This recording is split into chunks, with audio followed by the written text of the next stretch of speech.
Say that again. Research. This is very good. The subject is research, which is singular, which makes this correct. It's not varieties, plural, because as you can see, this is what we call a prepositional phrase. You see the preposition into, followed by all of this, ending with this noun? That means that this is not the subject. Research is the subject. So just like you kind of crossed out parenthetical, so they have two ways of testing this, folks. They basically have two ways of testing subject-verb agreement. One of them is to insert a prepositional phrase between the subject and the verb, like you see here. The other way is the way we were looking at yesterday, in which they put not a prepositional phrase, but parenthetical information in between, enclosed with commas or dashes or parentheses. So whether it's parenthetical information or a prepositional phrase, get rid of it, cross it out so you can see more clearly what the subject is. So then you should be able to answer the question. Okay.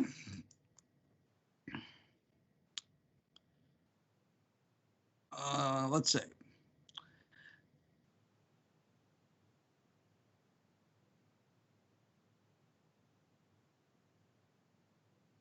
Okay, so this next one, make sure you read the whole sentence.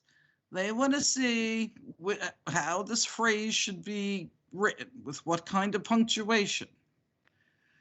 Today's researchers have found that the veritable army of trained volunteers traveling around the country, conducting face-to-face interviews, can sometimes be replaced by another army. The vast array of individuals volunteering details about their lives now, and inadvertently their language, can sometimes be replaced by another army. Now, all that's fine. Thing is, you need a punctuation mark here. Now, what's the punctuation mark that we said you could use either for a list that follows or for an example that follows? Colon. A colon, correct. And that's the example. The vast array of, this is the army, the vast array of individuals. So what you would do here is insert letter D, the colon. So remember the role of a colon. You can use a colon when you're going to write a list or when you're going to give an example of something.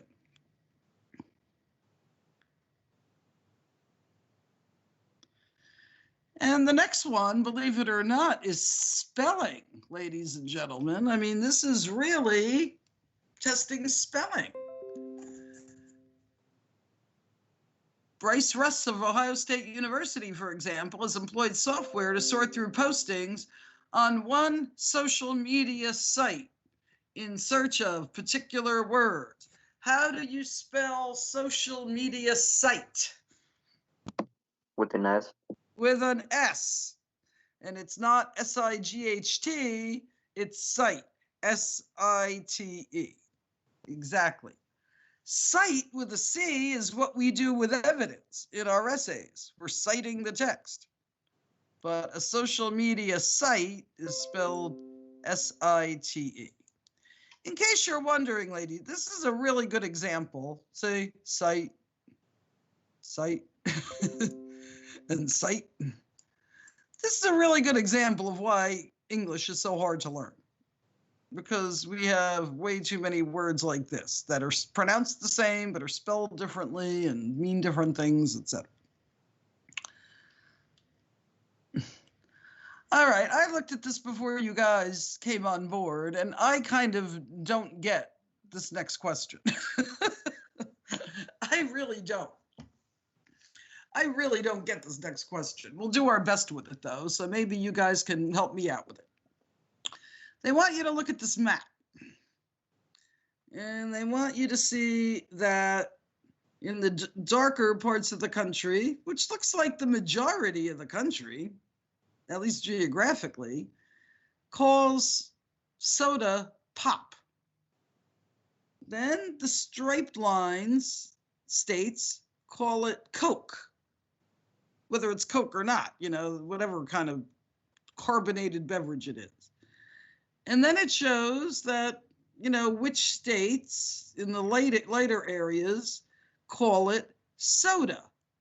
So it looks like the West Coast, the East Coast, including New Jersey, you know, a few states in the middle of the country call it soda. So the question is, let's just read it. As the map shows, soda is commonly heard in the middle and western portions of the United States. Pop is frequently used in many southern states, and Coke is predominant in the northeastern and southwest regions, but used elsewhere as well. Oh, okay. I finally get it. I finally get it. These words are wrong in the text. Okay? I just got the point of this question. These words are wrong. So they want you to put them in the right order.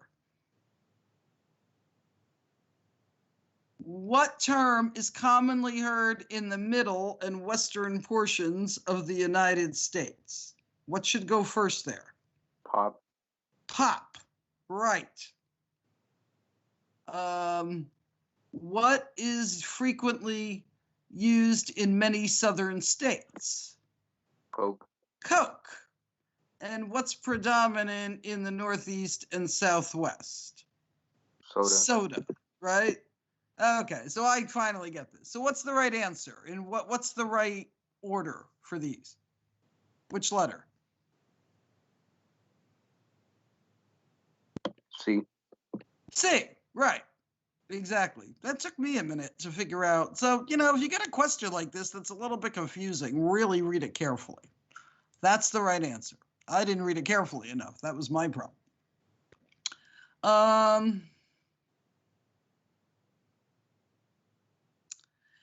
As interesting as Russ's findings are, though, their true value lies in their reminder.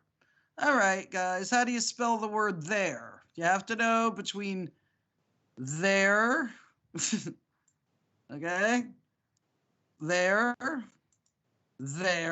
meaning over there or there are.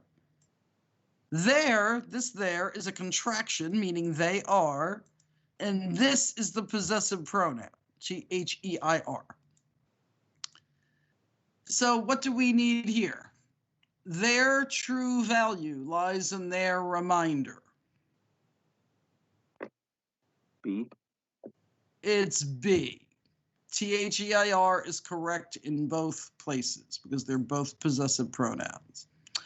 Very good. You guys are on fire today. All right. So which choice most effectively concludes the sentence or the paragraph? Let's see. As interesting as Russ's findings are, though, their true value lies in their reminder that the internet, remember the topic here is the internet, is not merely a sophisticated tool for collecting data, but is also what? What is now? A rich source of data? Well, yeah, that can work, can it? Because isn't that what this just said? That they can get data from the internet and social media postings. So I wouldn't change this. I wouldn't change it. I would leave it. It's better than any of the alternatives. it's really about more than just what terms people use to refer to soft drinks. That's too specific. And C has nothing really to do with the topic of the paragraph.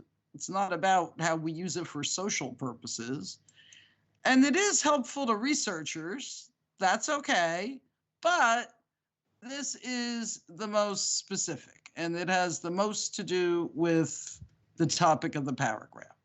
That you can use the internet, researchers can use the internet itself to, during the pandemic, they're using Google searches, folks. I don't know if you know this, but they're using Google searches for everything.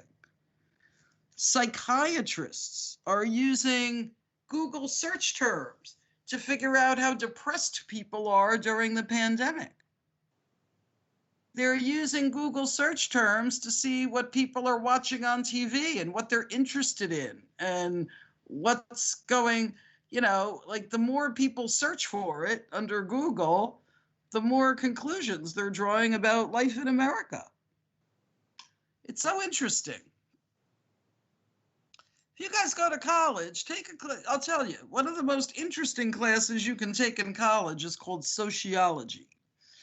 And these are like some of the topics that are studied in sociology. It's really interesting. Oh, here's a nice topic.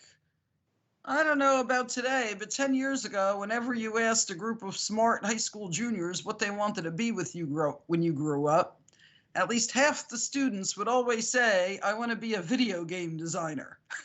How many of you are interested in video games? Anybody? Nobody's interested in video games?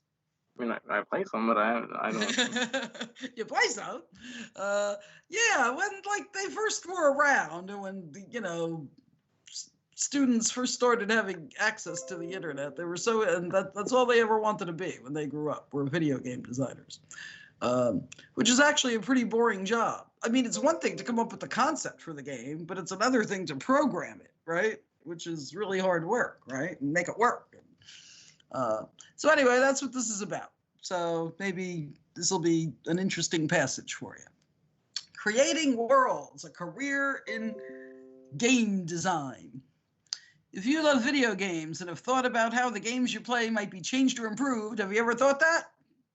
They should do this to this game to make it better? Yes. Sure you have.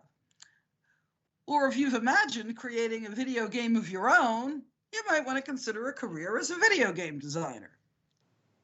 There were a number of steps you can take to determine whether game design is the right field for you. And if it is, to prepare yourself for such a career. Is were the right verb tense here?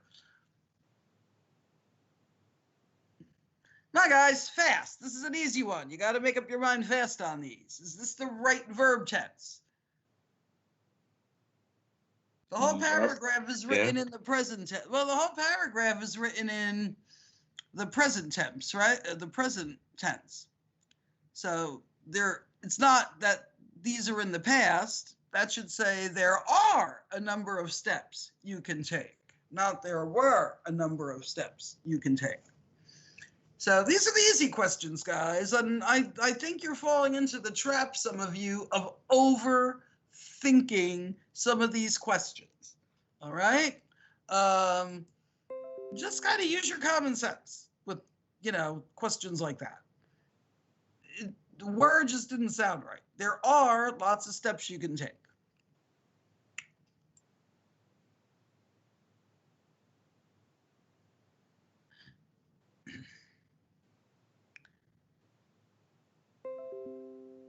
Okay, so the next question involves punctuation. The designer envisions the game's fundamental elements. Now, look at that carefully. Based on what you know, is that colon correct?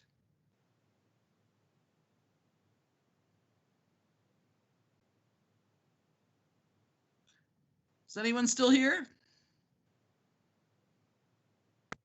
Yes. Yeah. Well, is that colon correct? When do you use a colon? Give a list. Okay, do you see a list after that? The settings, Yeah. characters, and plots that make each. That's a game list, folks. That's a list. The settings, characters, and plots. So, is that colon okay there? Yeah. Yeah, Yeah. it is. All right. The designer envisions the game's fundamental elements, the settings, the characters, and plots that make each game unique, and is thus a primary creative force behind a video game. I'm just going to go out on a limb here and say this is correct. You don't need dashes. You don't need to include dashes. The comma is fine there. And the colon is correct. So once you've figured out that the colon is correct, you're halfway there. And the reason why is that if you look, with when you know the colon is correct, you eliminate this and you eliminate this. So that just leaves these two. And you know you don't have a dash here, because if you have one dash, you need two dashes. Does that make sense?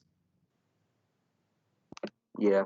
Yeah, okay. So, and you wouldn't want to add just one dash, because if you add one dash, there needs to be a second dash after the parenthetical material.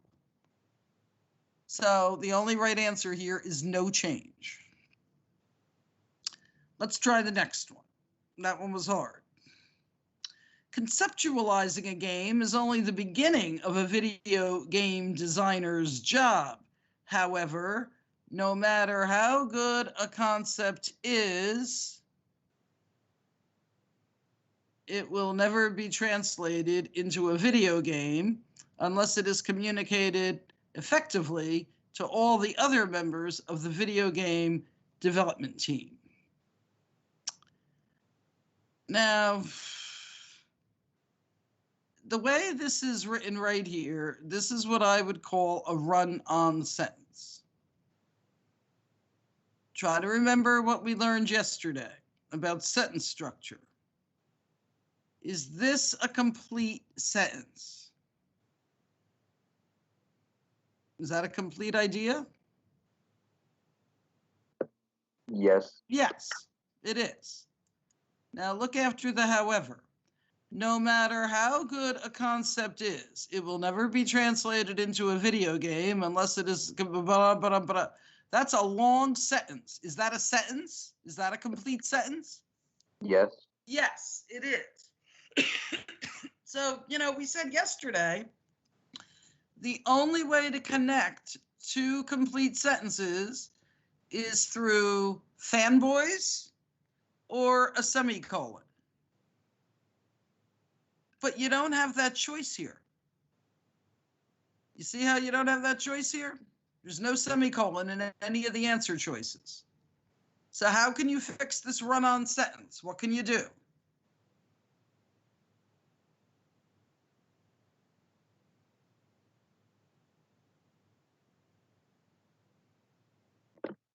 Maybe add a dash.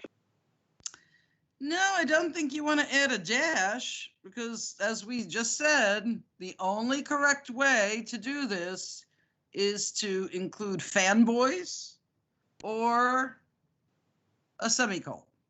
They're the only two ways. The dash isn't going to do it. So what do? You're not given the choice of fanboys or of a semicolon. So what are you going to do? Just leave it. If there's no other, there'll be no change then. Guys, it's a run-on sentence. You got to fix it. You got to do so. You can't leave it the way it is, can you? So what do? You put a period. Put a period and start a new sentence. Right here, B. If you've got a run-on sentence, you've got to fix it. As we said yesterday, what you could do here is put a semicolon, get rid of the however, and just put a semicolon. That's one thing you could do. The other thing you could do is put a comma And if this were fanboys, it would be okay. If the word, however, was for, and, or, but, yet, or so, it could work. But you don't have that, and it's not a choice. So the only choice to fix this run-on sentence is to put a period and start a new sentence here, no matter how good a concept is. It's the only answer. Okay, now at this point, the writer is considering adding the following sentence. Successful communication is essential if a designer's idea is to become a reality. Well, we have to kind of look at the whole paragraph to figure this out. Conceptualizing a game is only the beginning of a video designer's job, however, period. No matter how good a concept is, it will never be translated into a video game unless it is communicated effectively to all the other members of the video game development team. A designer must generate extensive documentation and explain his or her ideas clearly in order to ensure that the programmers, artists, and others on the team all share the same vision. So do you think between those two sentences that this would be a good addition to make? Successful communication is essential if a designer's idea is to become a reality. Should the writer make this addition here? I would say no. For what reason? There's two no reasons.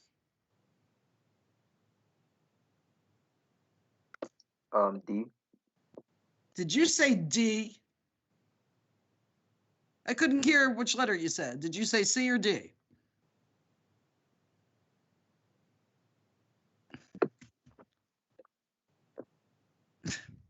He said D.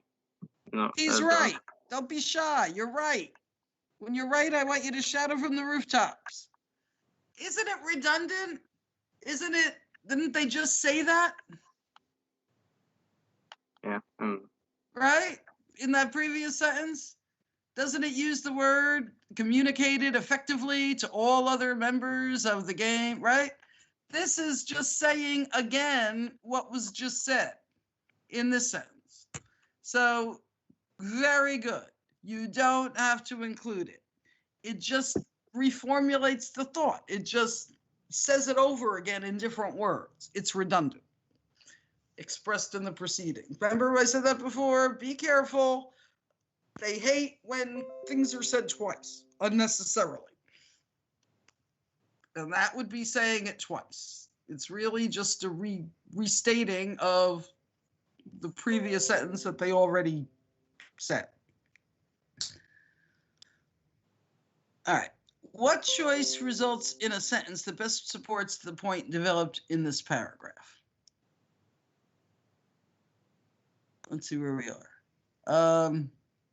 A designer must generate extensive documentation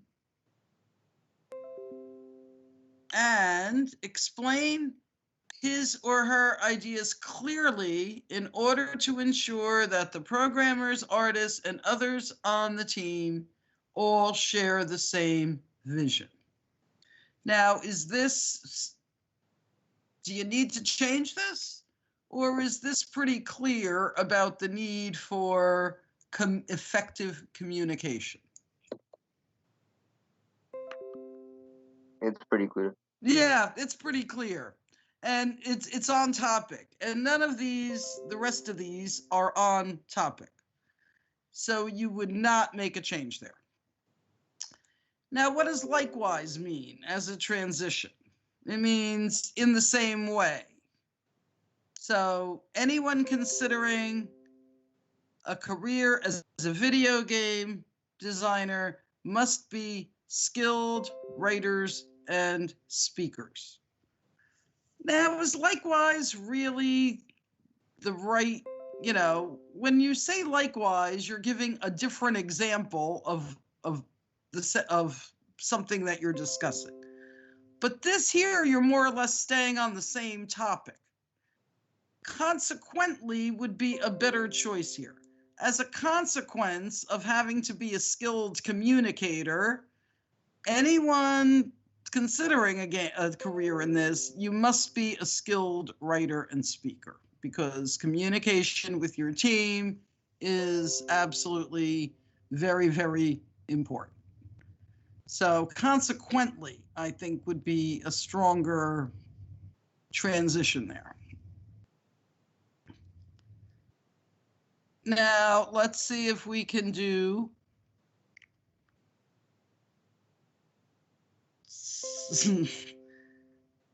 well, all right. This is a weird sentence. Anyone considering a career as a video game designer must be skilled writers and speakers. Well, all right, kind of write this down a little. Do you notice how this is plural? They must be skilled writers and speakers. So who must be skilled writers and speakers? What's the antecedent to skilled writers and speakers? The word is anyone. Anyone considering a career in video design must be skilled writers and speakers. Now, this is wrong because the word anyone is singular. It's singular. And this is plural. So what do you want to change number 40 to? B. B. Skilled writer and speaker. Right. Anyone is singular, so this should also be singular. Must be a skilled writer and speaker. Basic understanding of computer programming is essential. In fact, many designers initially begin their pursuits as programmers. What's wrong with that? What's wrong with that? Well, the problem with this is initially means to begin, and begin means to begin. It's redundant. You don't need both the word initially and the word the begin. And is programming a pursuit or is it a career? Career. It's a career. So what's the right answer here? D. D. They begin their careers. It's the simplest, of course. All right, the next one is word usage. Courses in psychology and human behavior may help you develop emphatic collaboration skills. Emphatic is the wrong word. Emphatic means you are emphasizing something strongly. So what kind of collaboration skills do you think they would need? Paramount. Paramount. Well, paramount means it's the single most important thing. And you don't really have evidence for that. So an eminent, which is a word we've talked about in English class to discuss people like Martin Luther King, eminent refers to people, not things. So really the only choice here is important. May help you develop important collaboration skills. You know, paramount means it's the single most important thing you can do to be a video game designer, and I don't think it's making that claim. So I think it's safer just to say important there.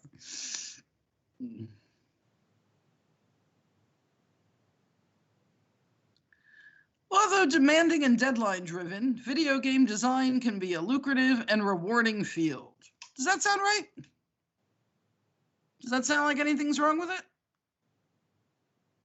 Or is one of these wordier options better?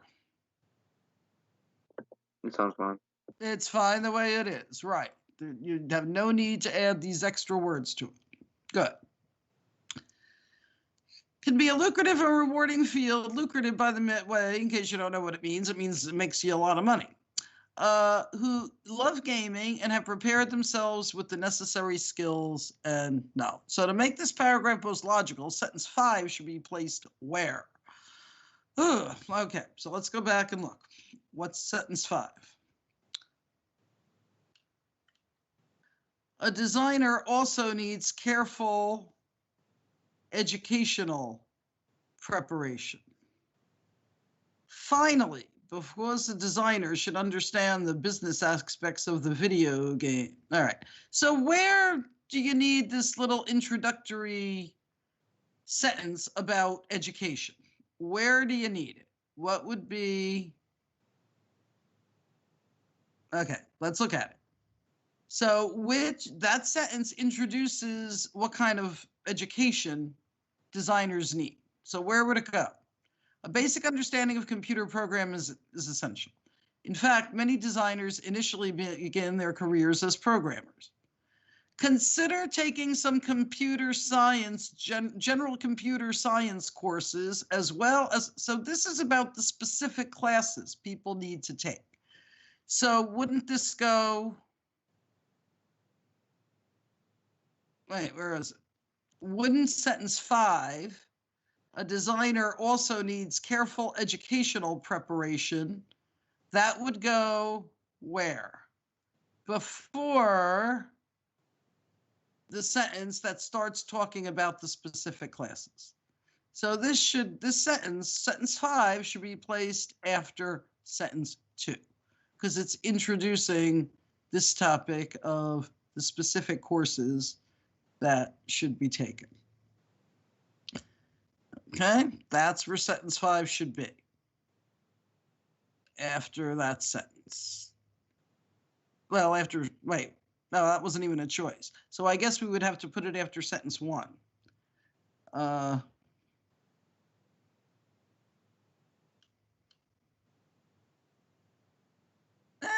It shouldn't be deleted because stop. Well, we have to stop anyway because we're well past our time. Some of you, a few of you are taking this tomorrow. Best of luck. You guys are going to do fine, really. And remember, even if you get a few wrong, it's not going to matter much to your overall score if you read everything carefully. So best of luck. Thank you so much for coming. And you guys are my regulars, so I want to ask you, when do you want to do this again? Do you want to do it regularly? I can't do it this Thursday, but I could do it on Friday. Do you want to do this every Friday for an hour in the afternoon until, when the next SAT gets closer, we can do it more often? Yeah. Yeah. Yeah. All right. So should I schedule a meeting for Friday afternoon? Yes. Yeah. Tell you what, on Friday, we'll get off of writing and language and we'll dig into some of the critical reading passages on Friday. Okay? Want to do that? Okay. Yeah. Thank you. All right. Thanks a lot, guys, and have a wonderful evening. And remember, if you're taking this tomorrow, don't forget, don't stress, get a good night's sleep, and wake up early enough in the morning to get to school on time and to eat something for breakfast. You'll really do fine. I really have every confidence that you will do fine. So good luck, Charles. Good luck, Alan. Good luck, Adalia. Good luck. I think Catherine and Melody are also taking it tomorrow. I'm not sure, but I think some of you guys are taking it. You guys are going to do fine. And if you don't, you can always blame me. So does anybody have any questions before we log off? Good. If you want to get any practice, do some of the tonight, forget about the writing and language for a while and do a couple of the readings, the critical reading. All right. But don't go crazy tonight. Get a little, you'll do better on this tomorrow if you're well rested and relaxed a little bit. You really will. Okay. So have fun and be sure you let me know tomorrow how it went. Okay. Have a good evening, guys. See you tomorrow. Thank you, Miss. Bye. Bye, Miss. Have a wonderful day. See you tomorrow.